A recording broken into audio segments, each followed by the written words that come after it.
Hi everyone, welcome to the Knitting TurnPike.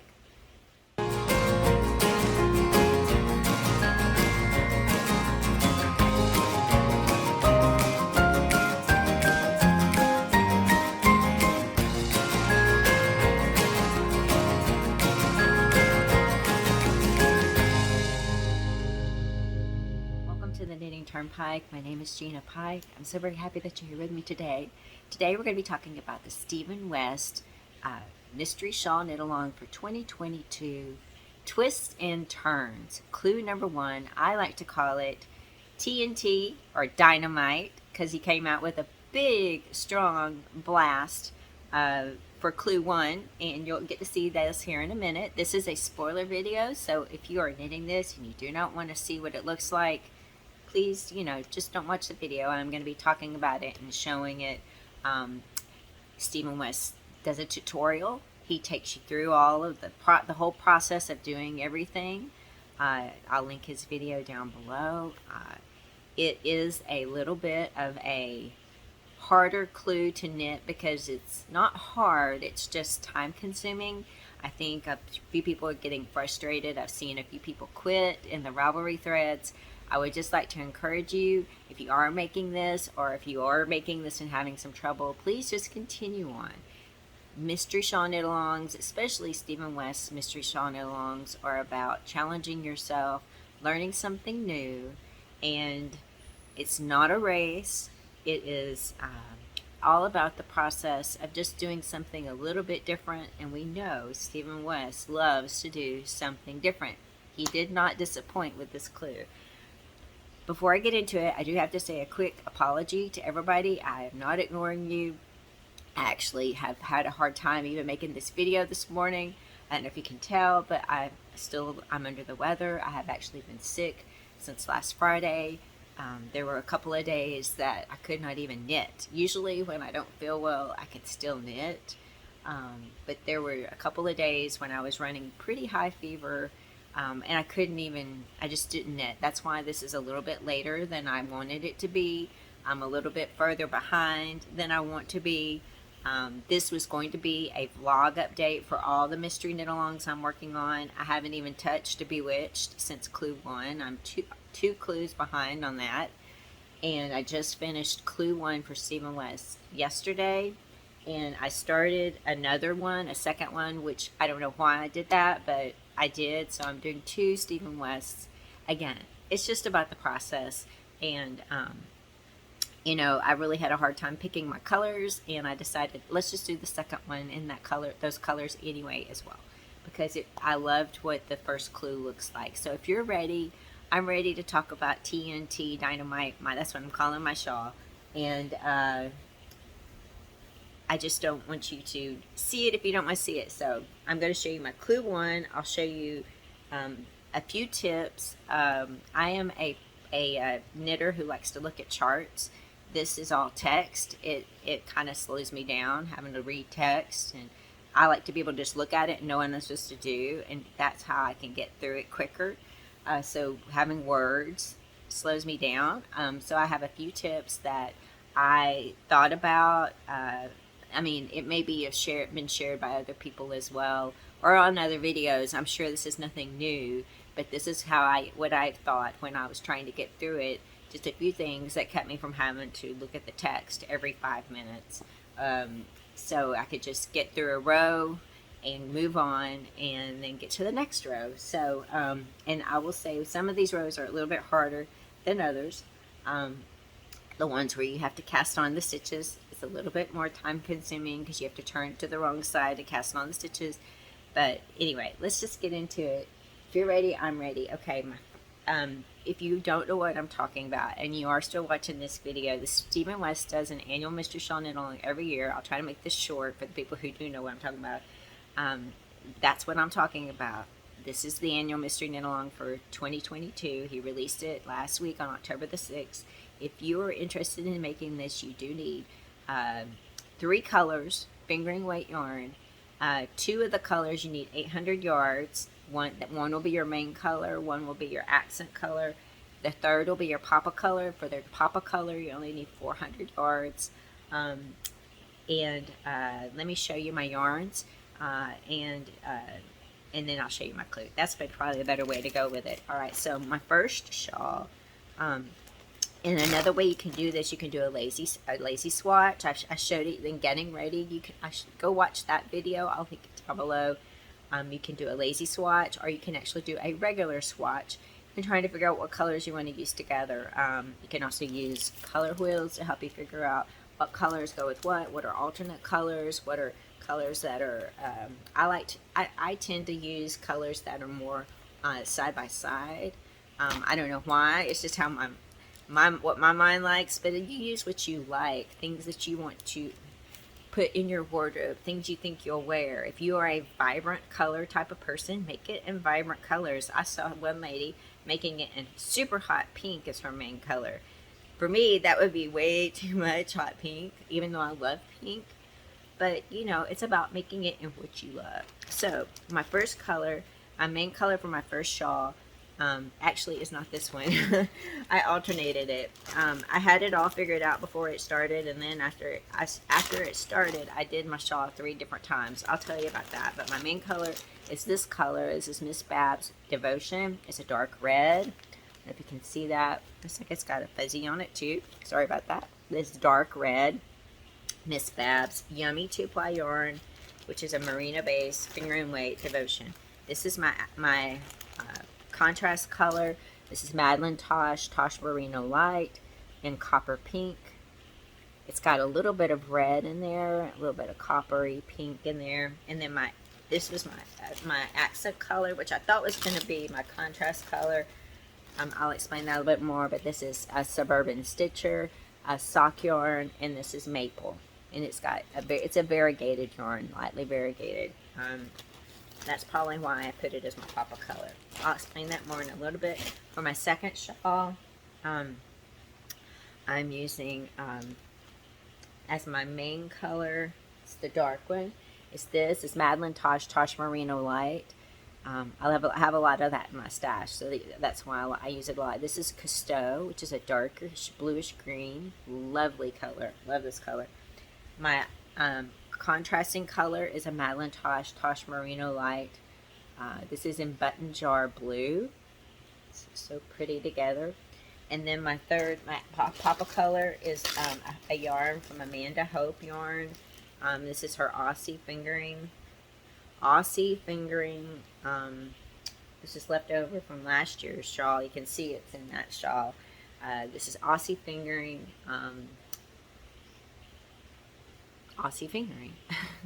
This is called Chartreuse, and that's going to be my papa color. I had an extra skein of that as well, so see, I have a little bit more than one skein of that. And it's a fingering weight, kind of a sock yarn. I think it's 100% merino, so it doesn't have any nylon in it.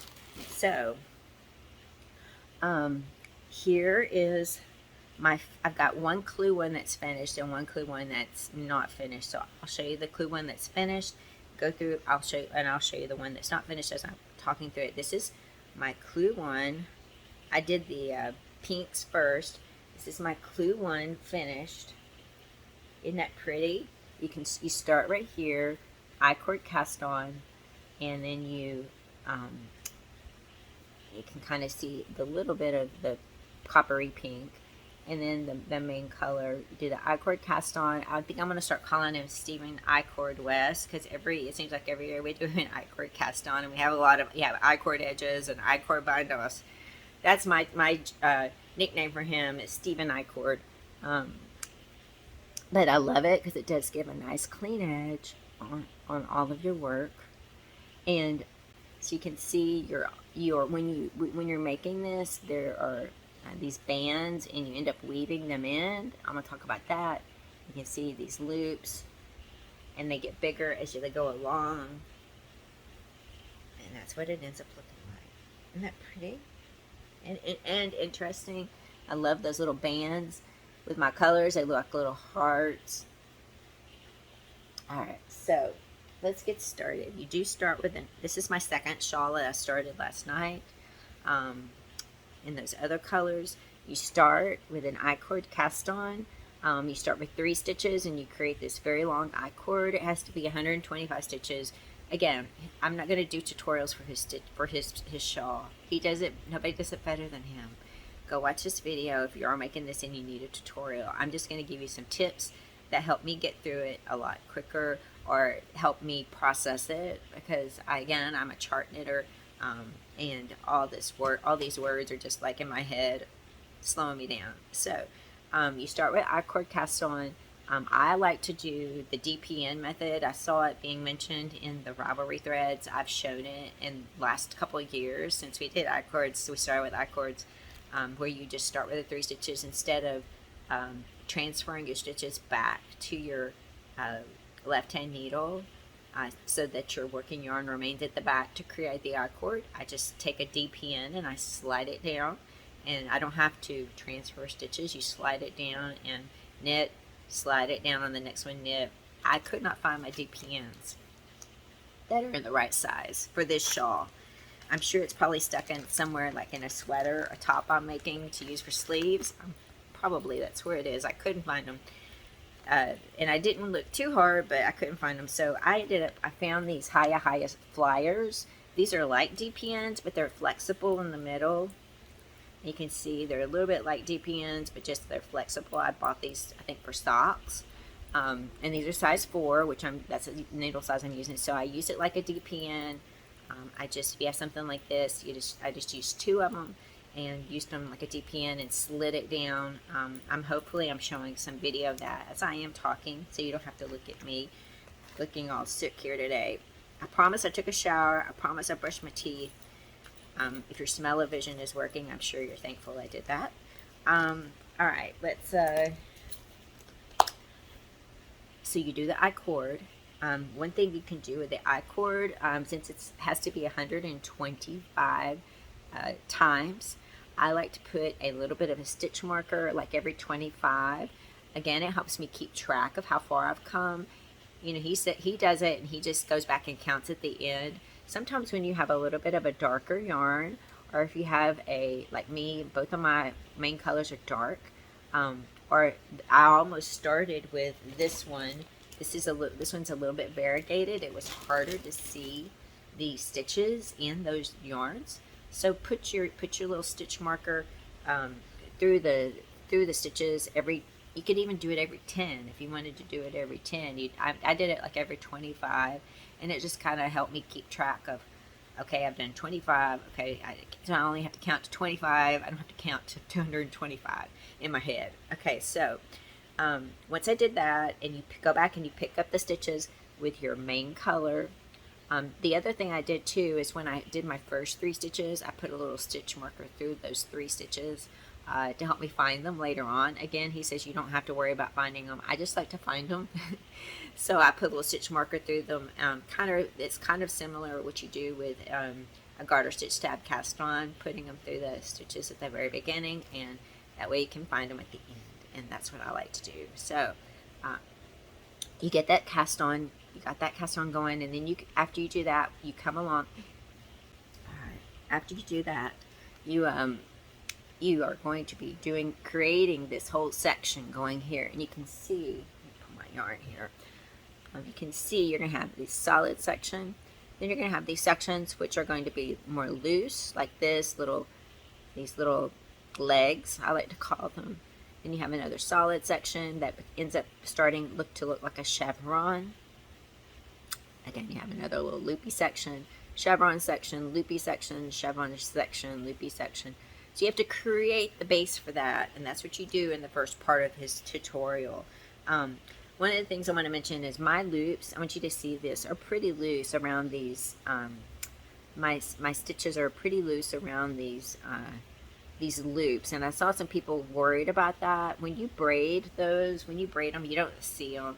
So I would not stress about that. I know some people are ripping out and trying to get them tighter, worried about getting them tighter. He says not to worry about it. I agree. I'm not going to worry about it. But you can see how loose mine are. I just want you to see that so you're not stressing about it. You can see right there how loose that stitch is there. I just knitted it and continued on. So the next thing I want to talk about, I think that was very helpful for me, is like each row has its own little bit of a rhythm. when you're doing this color, the accent color, this color here, you're going to be doing stockinette. So on the wrong side, you're going to be purling so that you can create a knit stitch look. So this is always going to be purled on the wrong side. When you're doing your main color, this is a garter stitch section, so you're going to be knitting on each side to create garter stitch. So that's another thing. Think about which color you're using. If you're using your main color, you're going to be knitting. If you're using your accent color, contrast color, you're going to be doing stockinette stitch. So that's another way to break it up in your head. Another way for me to not have to worry about, okay, I'm on the back side, I know I'm going to be doing stockinette. Just go, purl and go. If I'm with the main color, I know it needs to be garter stitch, knit and go. So that, to me, I don't have to keep checking it and making sure I'm doing the right one and looking at the right one. If you look at the wrong one, you can get yourself messed up. The other thing is that each one of these sections, and he says you don't have to worry about keeping your stitch count correct, but you do kind of want to make sure and double check it every once in a while that there are certain things you are meeting. Each one of these little sections here, 14 stitches, you know, you have one stitch before, one stitch at the end, and then you cast on these, cable cast on these stitches. You do 12 as a cable cast on. I've heard people that are doing, he even said that you could do like a backwards loop cast on. It makes a little bit less sturdy leg, but you don't have to turn, you know, to the wrong side to do the cable cast on. I know some people were doing a knitted cast on. That's where instead of, you know, for the cable cast on, you go in between those two stitches and do your add a stitch, and then go in between the next two stitches and add a stitch. For the knitted cast on, you just go into the last knitted stitch and knit that on. You can do that as well. I'm sure it doesn't really matter how you get the stitches on the needle. I've heard, I think I read somewhere somebody did that, and they said that this was a little bit less rigid when they did a knitted cast on. So I'm sure Stephen West really thought about this. I'm sure he played around with the different cast ons when he created this. I just stayed with the cable cast on. But honestly, you do what is best for you. If you feel like you can do a backwards loop cast on better because you don't have to turn to the wrong side to do it, and it just keeps your rhythm going to it, do a backwards loop cast on. Do whatever works best for you. These are just going to be woven together, so they don't have to look amazingly perfect. You just want to create these little thin strips of little fabric that you can use to weave together.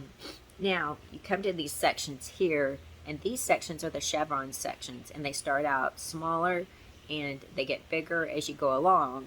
Like, you can see that the end is here at the top with these loops. You can see how it starts out small, and it gets bigger by one stitch on each side as it goes along. And you got to keep that center stitch the same. I messed those up a couple of times. I had to go back and fix it. He says put a stitch marker like in that section, and as you go up, you know, put a stitch marker there. It helps you to feel it and to see it, to know, because I mean, on the front side you have to stop one stitch before the stitch marker. On the wrong side, when you're doing the main color, you have to purl that stitch. So being able to feel that and see it easily, instead of having to look for that stitch, is very helpful. So I definitely would use the stitch marker. Definitely. That's just, I used it the whole way up. And I have it in these. I just have a different type of stitch marker in. I like these kinds of stitch markers, so I actually see I do have it in there. You can see it's in my center stitch there for the chevron. I just need to move it up a little bit closer because I've knit it a little bit more since I've moved them last. But that is very helpful to have that, and it's helpful to keep your stitches going. So the other thing is that when you do that chevron section, your stitches on either side of that center stitch should be the same for each section. Let's just see, let's check it and see if I have if you don't, if they aren't, that means you have a stitch discrepancy, and that could be a section. If you are checking your stitch counts, if you're to a section where he gives the stitch counts, that might be a set where you have a stitch issue. And he says, you know, don't rip back.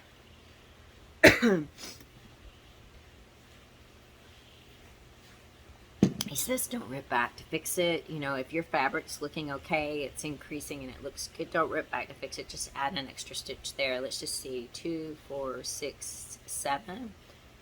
2, 4, 6, 7. There is in the Ravelry thread for clue 1 at the top, there is a chart that talks about the stitch counts for the chevron sections.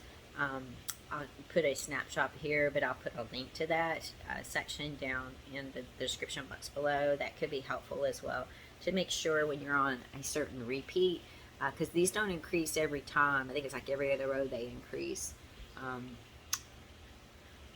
I don't really remember right this section, but it can help you get the chevron count right, and keep everything a little bit on track. It doesn't hurt to check and keep it on track.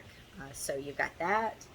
So again, for these sections, you're going to look at the center stitch, and the center stitch is going to drive what you do. So you're going to make an increased stitch at the beginning and an increased stitch at the end. Okay, you want to lean towards the center stitch. So since we're on the left, it would lean to the left. So your first stitch is a make left, because it would lean left towards the center stitch. So make one left, knit to one stitch before the center stitch,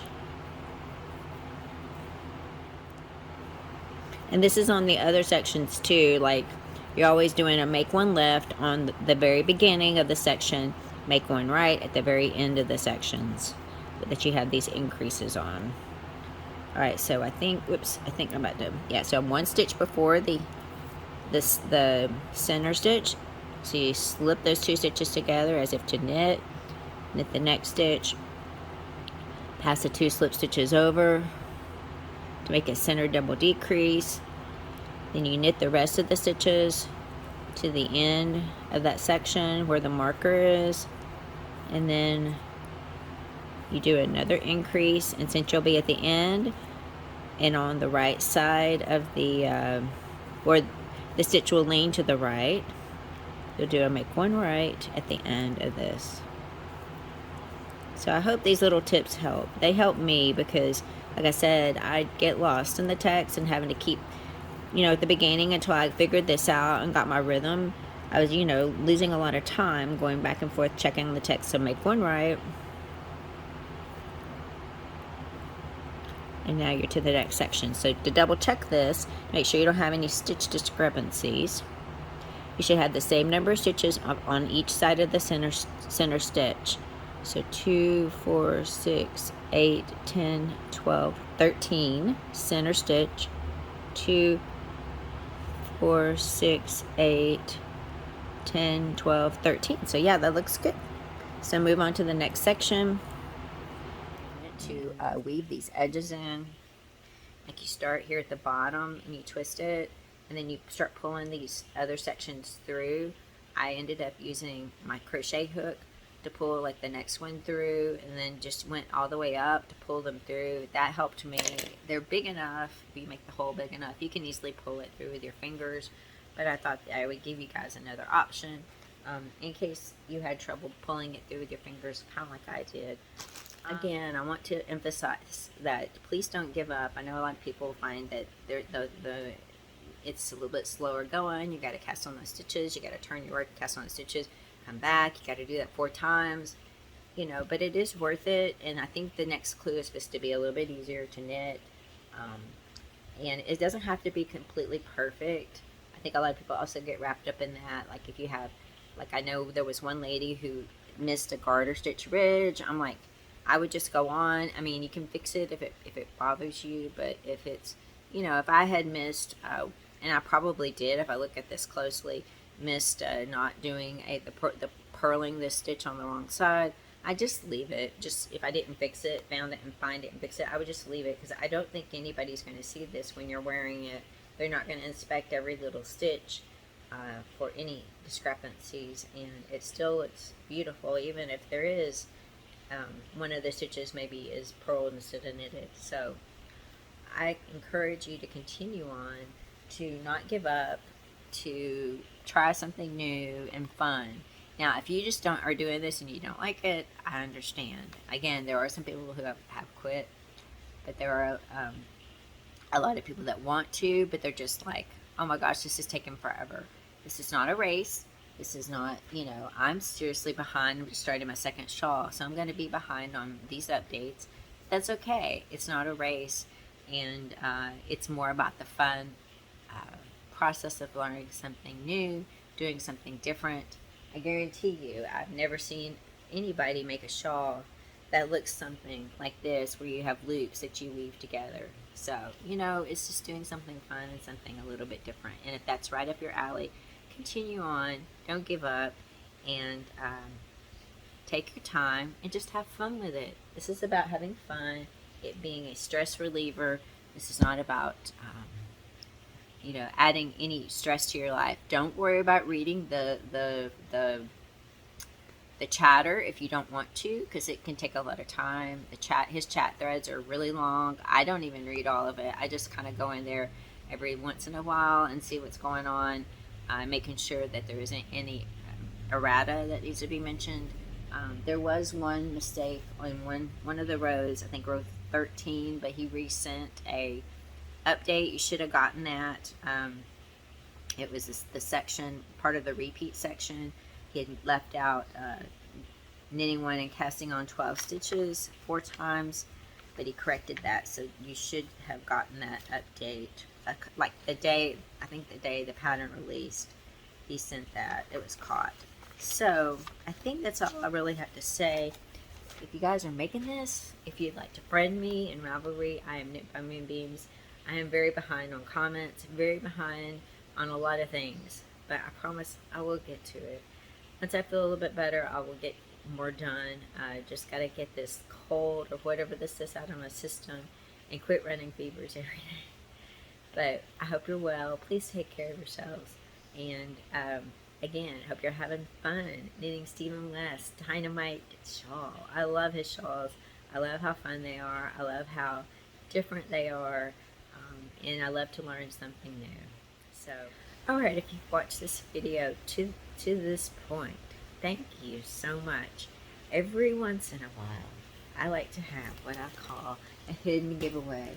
It's kind of like a little bit of a treat for those people who do watch my videos. I don't do it all the time.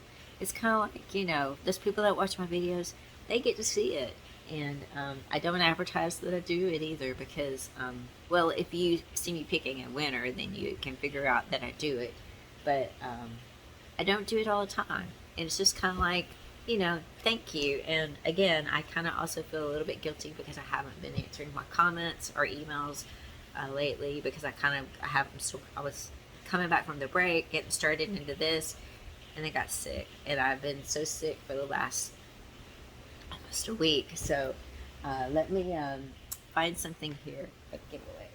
Since we've been talking about shawls, let's give away a beautiful skein of yarn that I think of shawls when I see it.